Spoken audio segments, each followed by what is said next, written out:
प्रभातखबर.com, विश्वास वही, रफ्तार नहीं। नमस्कार, मैं अजय सिंह, आप देख रहे हैं प्रभात खबर। अभी हम मौजूद हैं लखनऊ के सिविल कोर्ट परिसर के अंदर, जहां हम कुछ अधिवक्ताओं से बात करेंगे और उनके अपने मुद्दों की जानकारी लेंगे कि आखिर ये उत्तर प्रदेश विधानसभा चुनाव में इनके अपने मुद्दे क्या रहे हैं और ये क्या चाहते हैं आगामी। आइए बात करते हैं। जी, नाम बताइए। मेरा नाम शक्ति कुमार शर्मा है। जी, मैं लखनऊ सिविल कोर्ट और हाई कोर्ट का प्रैक्टिशनर एडवोकेट हूँ।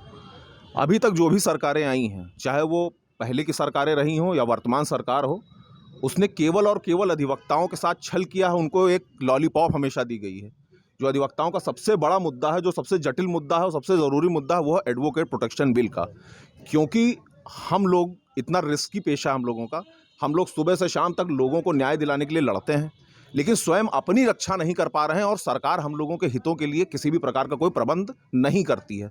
सिर्फ चुनाव में वोट लेने के लिए, अधिवक्ताओं का समर्थन लेने के लिए बड़े बड़े वादे कर देती है, लेकिन हकीकत में जब वो पद पर आते हैं, जब वो पदासीन होते हैं, सत्तारूढ़ होते हैं, तो सारी चीज़ों को भूल जाते हैं, अपने में मगन हो जाते हैं और अधिवक्ताओं के हितों को किसी भी प्रकार से उनको सुरक्षित करने के लिए कोई भी उन्होंने प्रबंध आज तक नहीं किया। जी, आप बताइए। देखिए, मेरा नाम शोभित हर्ष अधिवक्ता है और मैं लखनऊ महानगर में सचिव के पद पे हूँ इस समय समाजवादी पार्टी से।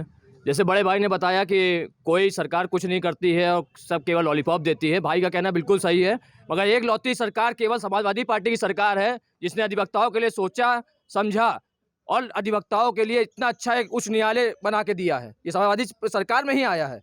अधिवक्ताओं के कल्याण के लिए हमेशा राष्ट्रीय अध्यक्ष जी माननीय अखिलेश यादव जी हमेशा खड़े रहते हैं। अधिवक्ताओं के लिए सारी बातें कहते हैं और अधिवक्ताओं के लिए, समाज के लिए सारी बातें कहते हैं। तो 2022 का चुनाव जो है, वो मेरे बड़े भाई को मुझे यही कहना है कि 2022 में इस बार परिवर्तन होगा। अधिवक्ताओं के लिए फिर से सोचने की बारी आएगी और अधिवक्ता एक ऊपर लेवल पे आएगा। और ये प्रोटेक्शन बिल की बात कर रहे हैं, वो राष्ट्रीय अध्यक्ष जी के नॉलेज में है, वो भी कहीं ना कहीं हम लोग के हित के लिए पास होगा ही होगा।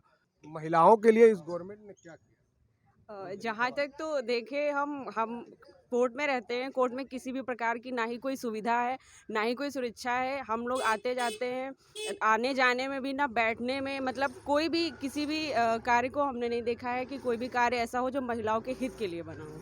महिलाएं तो इस समय अपने आप को सुरक्षित समझ रही हैं।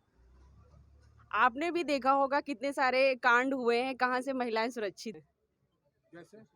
जैसे अभी निर्भया कांड आया था, हाथरस वाला कांड आया था, कई सारे ऐसे कांड आए हैं, राजस्थान का कांड आया था, कहीं से भी महिलाएं सुरक्षित नहीं है। सुरक्षित माननीय राष्ट्रीय अध्यक्ष जी जब थे, 1090 बनाए उन्होंने महिलाओं के लिए, आप वहाँ सुरक्षित थी। आपने ये क्यों नहीं बोल रही हैं कि राष्ट्रीय अध्यक्ष जी को दोबारा इस बार चुनाव में लेके आया, जिताया जाए उनको?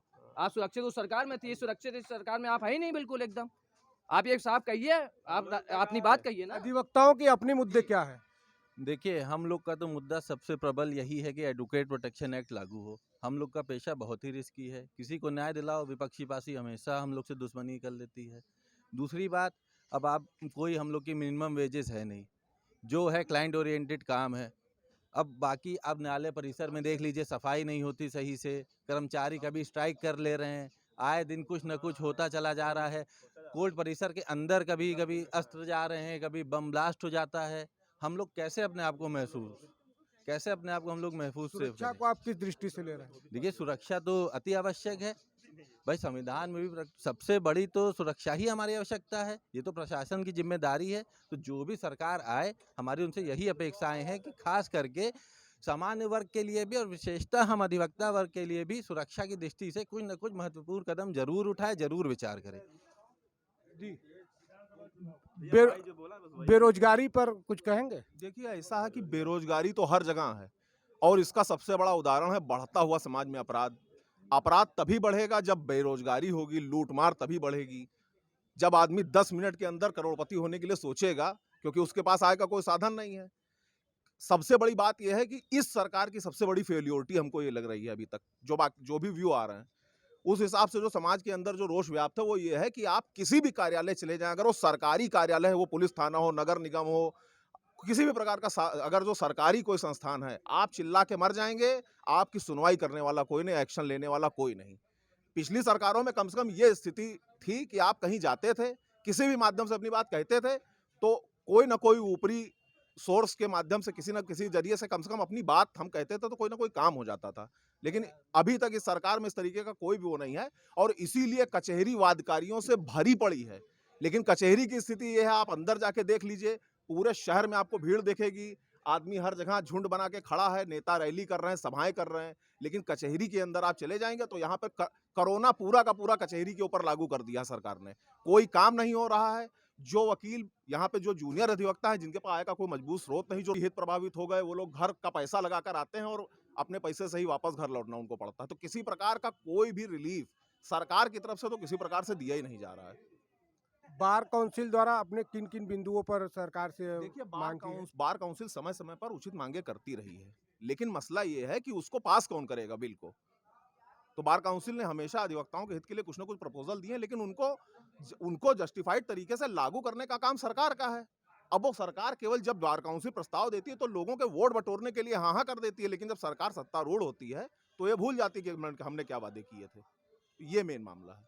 अभी बता दें, वर्तमान में ये हाल है, जब से कमिश्नर प्रणाली लागू हुई है, पहले यहाँ से जो मजिस्ट्रेट काम करते थे, जब से कमिश्नर प्रणाली लागू हुई है, इतना हम लोग को प्रताड़ित कर दिया है पुलिसकर्मियों ने। किसी काम के लिए जाओ, बिना दक्षिणा चढ़ाए काम नहीं होना।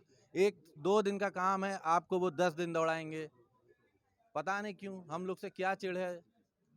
अच्छा खासा चलता था सब। विधानसभा चुनाव में अभी क्या लग रहा है आपको? विधानसभा चुनाव में अधिवक्ताओं की तरफ से जो भी लग रहा है, उसमें तो केवल इतना है कि न्याय प्रणाली जो है इस समय बड़ी सुदृढ़ चल रही है, केवल पुलिस विभाग को छोड़ करके। और अन्य न्यायिक क्षेत्र में तो इनका बहुत बढ़िया योगदान रहा है। इस सरकार से तो अधिवक्ताओं को और संतुष्टि तो नहीं मिली है, क्योंकि अधिवक्ता के लिए कोई सरकार कोई कार्य नहीं आज तक किया कि अधिवक्ता समाज कुछ आगे जाए। क्या मांगे हैं? लेकिन जहाँ तक अधिवक्ताओं के लिए भी है कि अधिवक्ता किसी का मुस्ताज नहीं रहा है, वह अपना न्याय जो है और अपना अधिकार लेना जानता है, क्योंकि अधिवक्ता ने ही सरकार बनाया है और अधिवक्ता ही सरकार बनाता रहा है, वह आगे बनाता रहेगा। इस बार किसकी सरकार बनाएगा अधिवक्ता? इस बार तो अभी कुछ कहना ठीक नहीं है, अभी तो सभी लोगों के टिकट नहीं मिल पाए हैं, इसलिए उम्मीदवार के ऊपर ये जाता है, क्योंकि विधानसभा में उम्मीदवार भी देखा जाता है 50%। इसलिए अभी कहना उचित नहीं होगा कि सरकार किस की आ रही है। जी बताइए नाम। मेरा नाम सत्यवान पांडे है, यहीं सिविल कोर्ट प्रैक्टिस करता हूँ। अधिवक्ताओं के लिए सरकार ने बहुत कुछ किया है। जैसा कि अभी हमारे अधिवक्ता भाई कह रहे थे कि किसी पोर्टल पर कहीं कुछ सुनवाई नहीं है, तो गरीबों के लिए जन सुनवाई पोर्टल इसी सरकार ने लागू किया है। मुख्यमंत्री के लिए सभी के दरवाजे हमेशा खुले हुए हैं, चाहे जब जाए। इससे पहले बता दीजिए कभी अखिलेश यादव ने या पुरानी सरकारों ने कभी कोई इस तरह का दरबार रखा हो जहाँ पर अपनी बात रख सके कोई पूरी तरह से? कहीं कोई जरिया था? कहीं कुछ नहीं था। केवल लूट घसोट 4.5 मुख्यमंत्री थे समाजवादी पार्टी के, वही चलाते थे। इस बार कम से कम बाबा जी ने तो किया, बहुत किया है, आगे भी करते रहेंगे और इस बार दोबारा फिर से हम लोग मुख्यमंत्री योगी आदित्यनाथ को चुनेंगे। अरे कुछ किया होता बाबा जी ने तो कभी लॉकडाउन होता ही ना। कभी अगर बाबा जी ने पहले कुछ किया होता तो लॉकडाउन ही ना होता। 2 बार ये सरकार असफल रही, लोग मर गए। कहते हैं कि ऑक्सीजन से कोई मरा ही नहीं।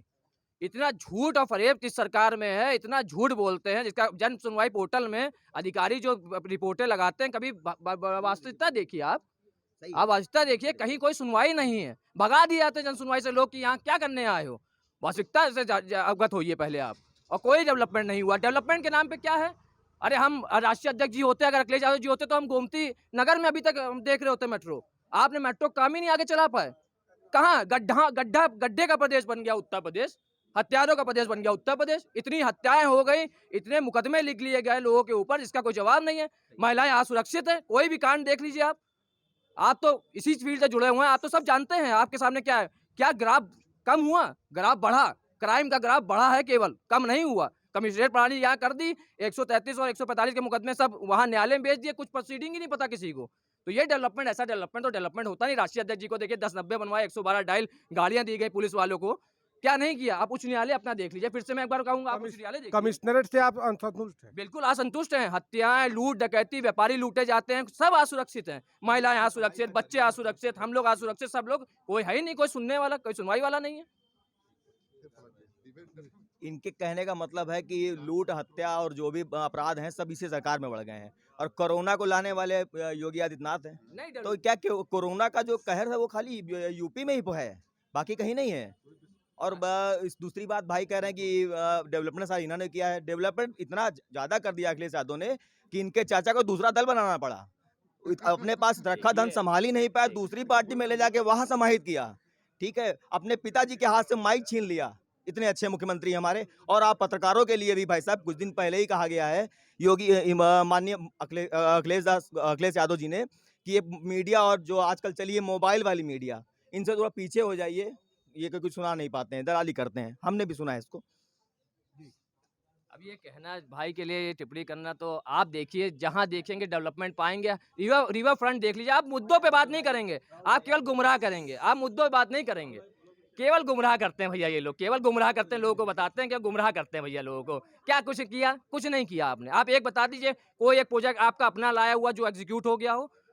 आप देख लीजिए डालीगंज वाला पुल देख लीजिए आप, वो हमारी सरकार में आया है, कुछ नहीं आपने किया। ये मेट्रो जो देख रहे हैं चल रहा है, आज के बच्चे यहाँ जाते हैं, सुरक्षित हैं बच्चे वहाँ पे, मेट्रो जाते हैं। आपने क्या किया? कुछ नहीं किया, केवल बात है। अखिलेश फ्री में बिजली दे रहे हैं और पेंशन बहाली की बात बिल्कुल कर रहे हैं। बिल्कुल बिल्कुल बात है वो। इससे कहाँ तक जनता को लाभ ये मिलेगा? विजन है हमारी पार्टी, हमारी इस पार्टी के सोच का और हमारी पार्टी के नेताओं का, हमारे राष्ट्रीय अध्यक्ष जी का ये विजन है। ये पढ़े लिखे आदमी की पहचान है कि वो कोई ना कोई एक ऐसा एजेंडा लेके आते हैं जो परिवार के हित के लिए होता है। और क्योंकि वो भी इसी वर्ग से रहते हैं, उनकी फैमिली है, ये सब क्या जाने ये लोग, वो एजुकेटेड बंदे हैं, उनको पता है कि डेवलपमेंट कैसे होता है। 300 यूनिट अगर किसी को फ्री बिजली मिलेगी तो उसका उपयोग कैसे कैसे हो सकता है। ये डेवलपमेंट है ये चीज़।